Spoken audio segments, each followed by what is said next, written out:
Hello and welcome to this video on diagonalization.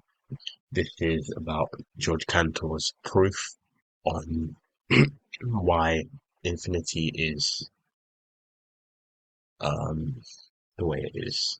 So this is basically proves the size of infinity, this proof. So let's say you had a list of decimals and you have a complete list of decimals between 0 and 1. It should match aleph null. Should be the same size, same cardinality as aleph null. However, George Cantor says he will now build a number that's not on your list, no matter how many you have. You might be wondering, how is this possible? Well, here's how he did it. So, let's say your first number here is 1. Cantor would then choose a different number, let's say 7. So it'd be 0.7. Then you say, okay, I have a number that starts with 0.7. But let's ignore that. Let's ignore that for a second. So, right, so we choose 7 here. We can see the next number on the list is 0.987. So the second number in that decimal is 8. So let's choose a different number. Let's say 5, 0.75. And then third number in the list is 0.555. And let's say, instead of choosing number 5, because third digit, we choose number 0. And so on and so forth. So if we were to go on in that fashion, we would create a unique decimal number. And therefore, it would not be in a one-to-one correspondence with aleph null. So you can see this is exactly what I was talking about. If you take the first digit of the first number, second digit of the second number, and you change it one number at a time, the new number can't be on the list because it's different with every single row of numbers. It's completely different.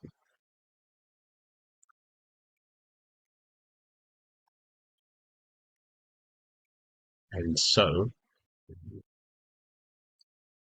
this sort of proves the existence of a larger set than aleph null. So I talked previously about aleph null being the smallest version of infinity. This proves that aleph null is the smallest version of infinity, and it will just be larger and larger from then on. So let's move on to dimensions and the continuum.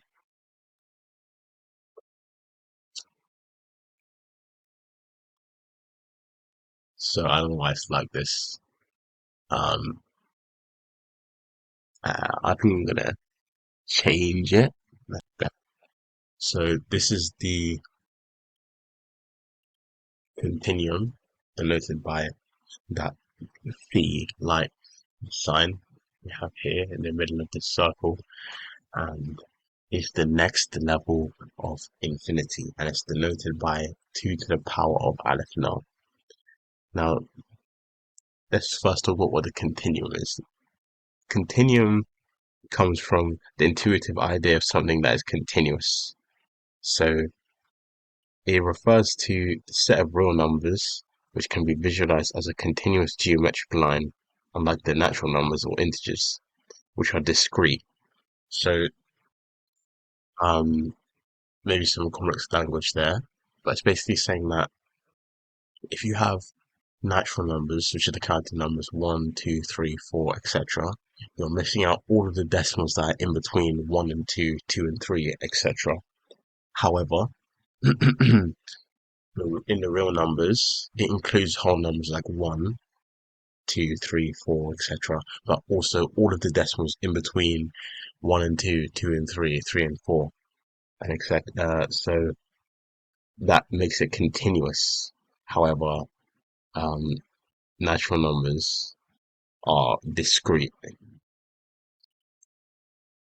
And so why is the continuum equal to 2 to the power of aleph null? The cardinality, which is the size of the set, size of the continuum is denoted by German letter C, as you can see there. And this idea originates from power sets. For any finite set A, with n elements, the power set of A is equal to 2 to the power of the cardinality of A.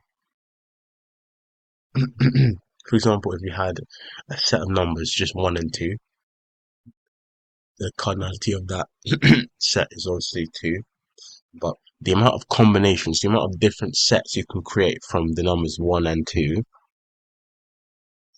is 2 to the power of 2, which is 4. So you could have a set with nothing in it, empty set, a set with only 1, a set with only 2, and a set with 1 and 2. So that creates 4 sets in total. And so this rule applies for all sets. So in the same way, the power set of aleph null would be 2 to the power of aleph null.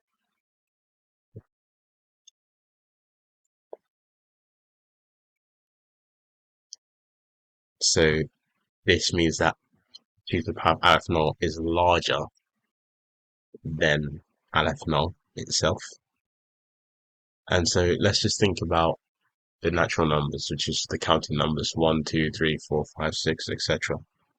The amount of sets you can create is obviously larger than the size of the natural numbers, which is aleph null.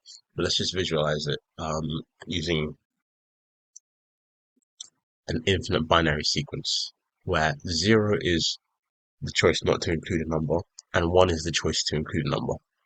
So let's say an empty set would be just a bunch of zeros. Then odd number would be 1, 0, 1, 0, where it'd be 1, 3, 5, 7, 9, etc. And then you might have just a set with a single number, which would be like 0, 1, 0, 0, 0, 0, 0, 0, 0, and on and on and on. And so since there are 2 to the power of aleph null ways to choose these zeros and ones, there are 2 to the power of aleph null such infinite binary sequences.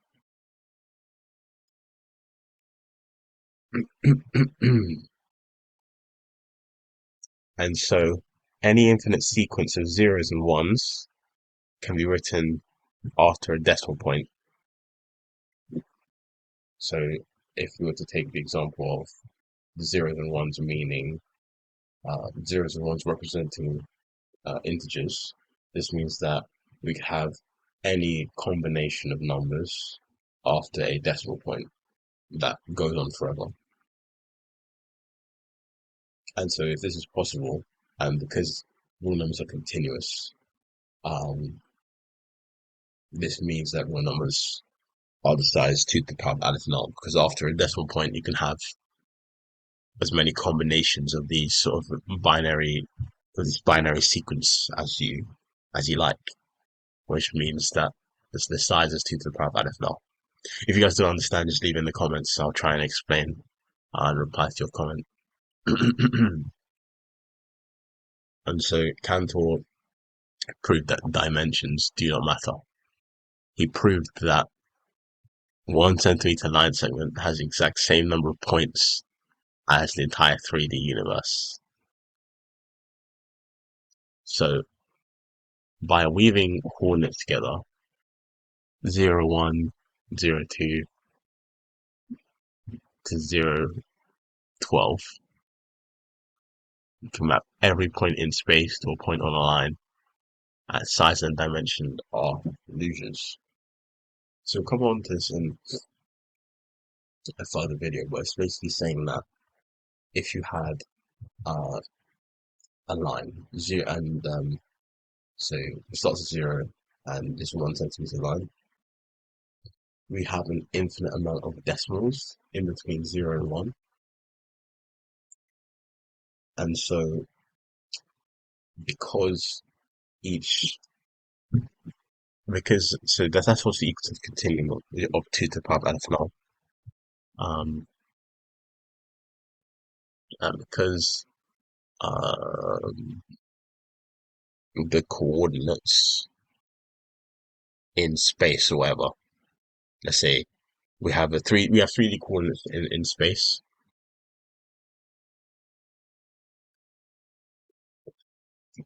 because technically there are the same amount of coordinates. As we know, if we add um,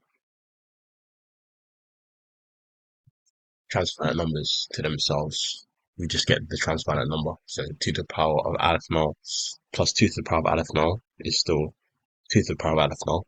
So this means that even though there are three different coordinates, um, and there are 2 to the power of aleph null coordinates for x, y, and z, it's still the same amount of numbers. So you'd be able to map it to a point on the number line because they have the same cardinality. But more on this later.